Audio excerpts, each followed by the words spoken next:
Aksidentet rrugore në vend kanë shënuar rritje gjatë 6 mujorit të parë të vitit 2026.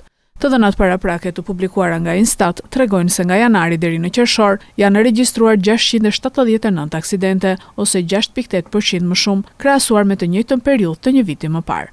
Rritja është reflektuar edhe në muajin qershor, kur u regjistruan 132 aksidente rrugore nga 107 që ishin në qershor të vitit 2025. Si pasojë e tyre, 186 persona mbetën të vrarë ose të plagosur, kundrejt 140 në të njëjtin muaj të vitit të kaluar. Në total, gjatë 6 mujorit të parë të këtij viti, numri të vrarëve dhe të plagosurve arriti në 952 persona nga 883 që ishin në të njëjtën periudhë të vitit 2025.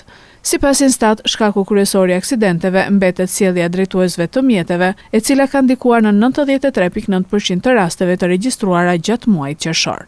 Grup mosha 35 deri në 44 vjeç përbën përqindjen më të lartë të drejtuesve të përfshirë në aksidente me 28% të totalit.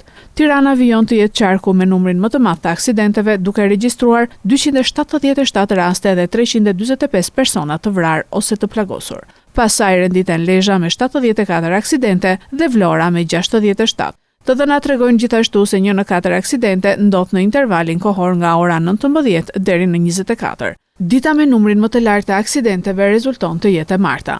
Instat thekson se këto të dhëna janë paraprake dhe mund t'i nënshtrohen përditësimeve.